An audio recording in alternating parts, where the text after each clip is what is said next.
even for years. But I can't live without cash flow even for a second. It's like heart attack. So focus on cash. I mean, this is something to my mind, most entrepreneurs don't invest enough in learning. They think, particularly, the technological bent of mind, engineers are guilty of this. They think engineering, technology, my contraption, my idea, my algorithm is most. It is. It may be. But there are other parts of a business which need to get filled for the idea, for the product, for the service offering to become a business.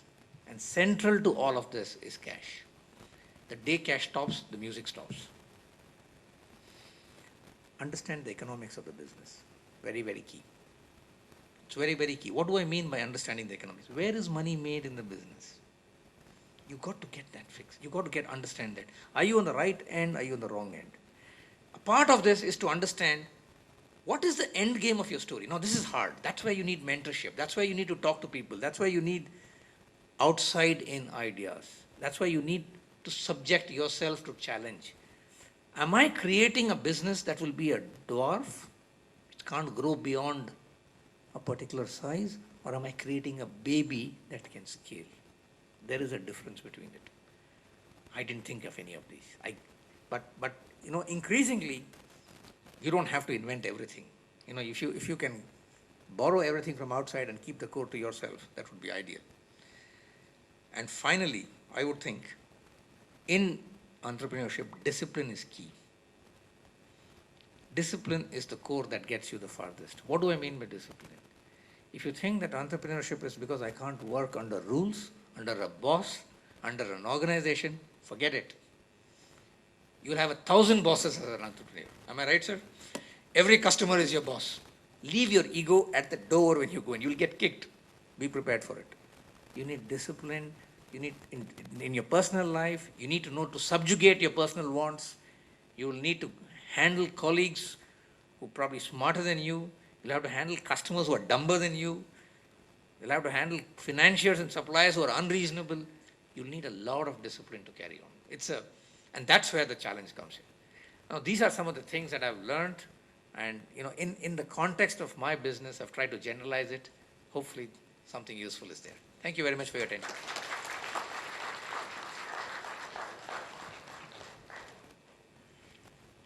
Thank you, sir, for a really enlightening speech. Now, the final speaker of our day is Mr. Arun Athipian.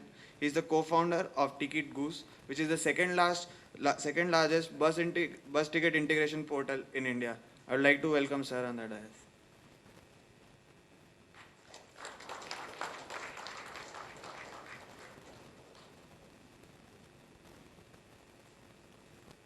Good evening. It's great to be here addressing some of the sharpest brains in the country today, to be interacting with some of the sharpest brains in the country, arguably in the world. I have dreamt of being in IIT, but the closest I got was to get a sample entrance exam question paper from Brilliant Tutorials. Once I went through that question paper, I knew that I wouldn't make it.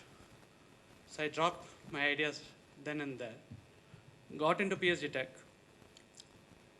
One good thing about PSG Tech is a very entrepreneurial climate in PSG Tech. A lot of people, if you go to Coimbatore is a city of entrepreneurs. And probably 20-30% of them are out of PSG Tech, alumni of PSG Tech.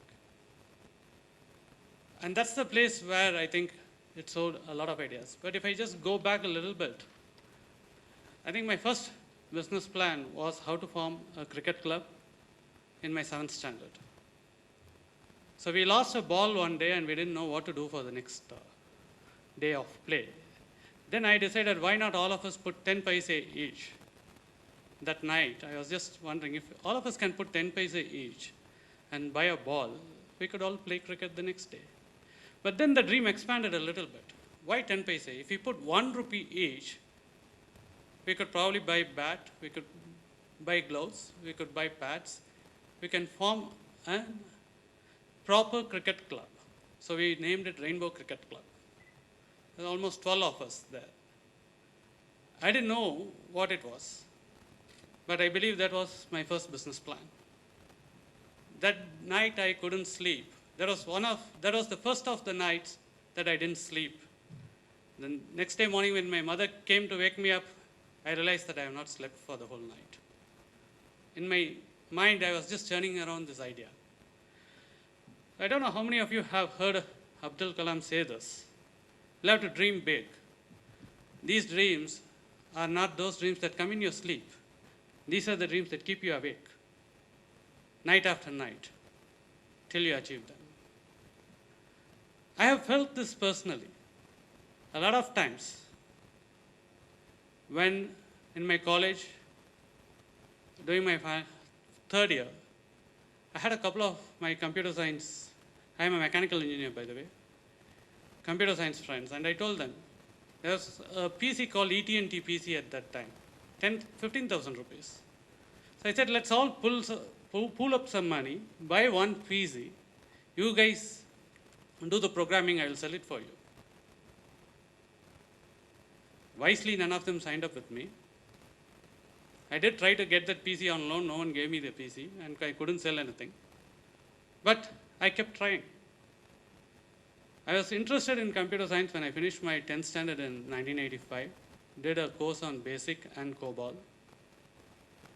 During my engineering, that was the highest that I have scored was always on computer science.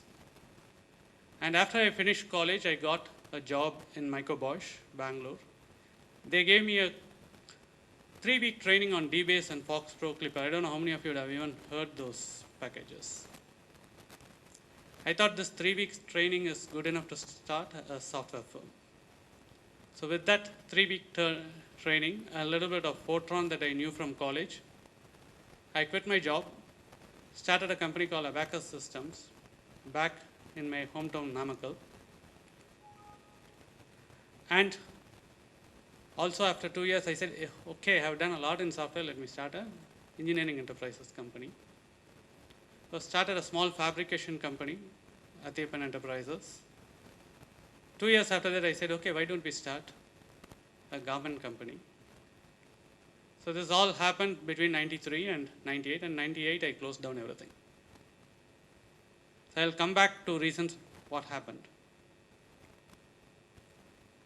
And 98, in the midst, 96 I got married. My daughter was born in 97. That's the time when I got jittery.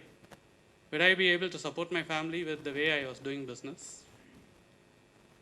I had around 10 lakhs of loan, which was huge to me at that time.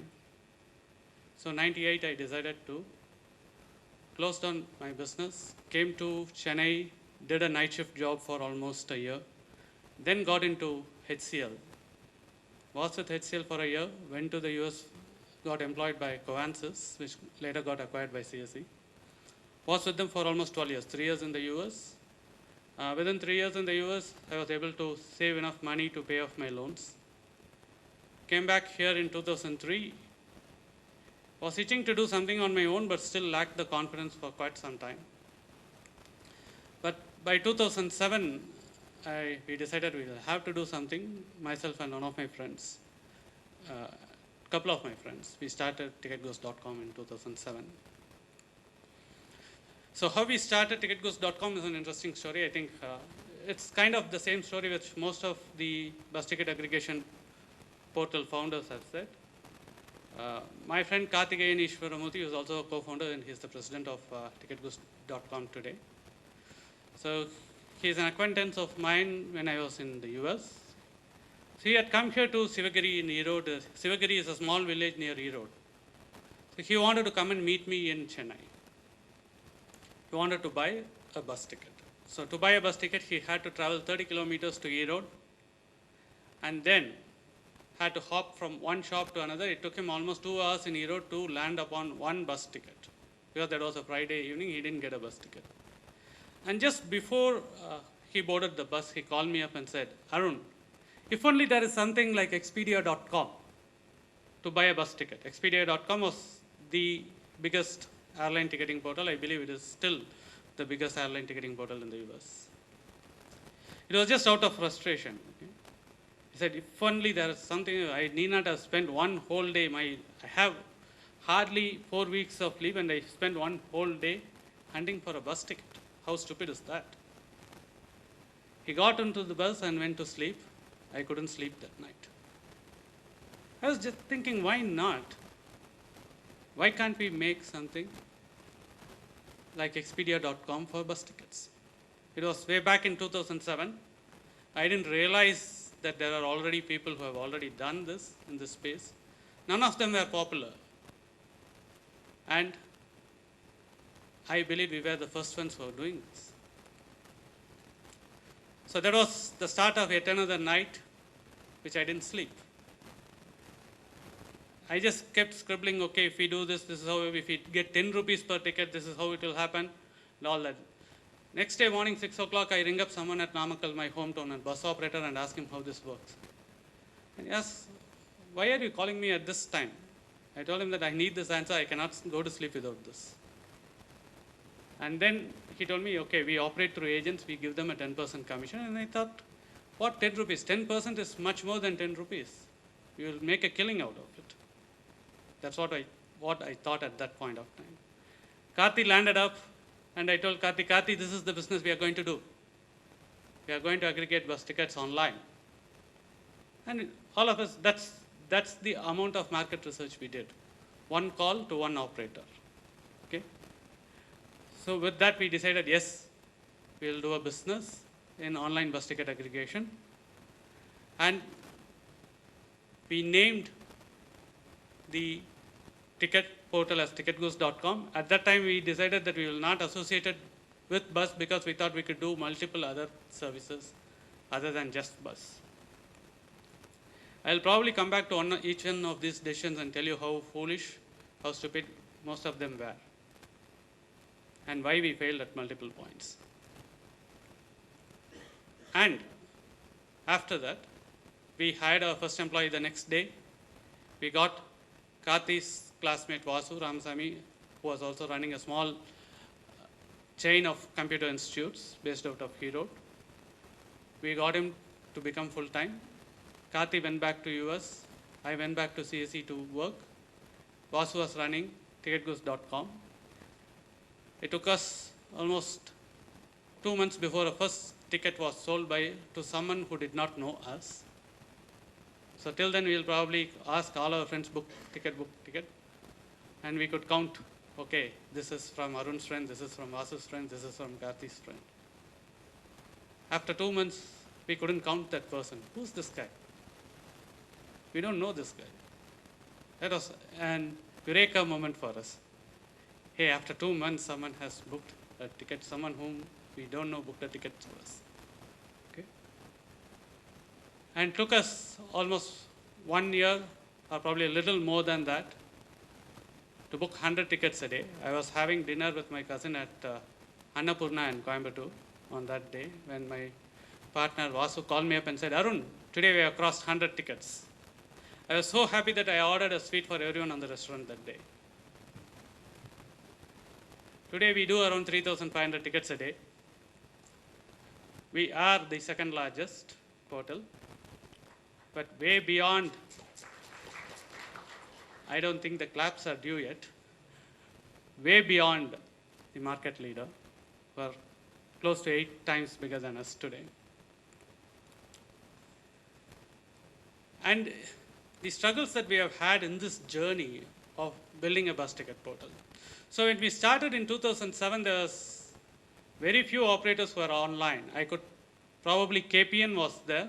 That's the only portal that I could think of when it was online. So how do you get bus tickets to the portal? We get 3 tickets, 4 tickets a bus as quota. People come to our site, see there are only 3 tickets. Why would they book with you? They think they have probably got the last 3 seats on the bus, and which was mostly the case. Because bus operators didn't believe us. They gave us the last 2 seats, last 3 seats mostly. Then we hit upon this brilliant idea that we will build a platform for the bus operators. We will give it for free, right? So we can get a hook into all those inventories and we can show everything real time. We built it, we gave it for free, no one took it. For almost a year, we were able to convince 4 operators to come on board. I was really, really frustrated. It was a great platform which we built. It had everything the bus operator would want to manage his ticketing business. He could have prepaid agents, postpaid agents, agents who would be offline, who would be online. He could allocate quota. He could do everything that he wants with his inventory. And we are offering it for free. Then out of frustration, I said, let's go and charge these guys. At least from these 4 operators, let's make some money. We started charging, 2 out of the 4 operators dropped. But slowly, after we started charging, 1 year we were able to sell to 4 operators. After we started charging, 1 year from then on, we were able to sell to 40 operators. That's a huge lesson for me. So when I gave it for free, the value of it was not realized. People did not trust us. They were saying, okay, you guys might have run away. And I have no hold on you, right? If I am not paying, what hold do I have on you? If I come and ask you, okay, this is not working, you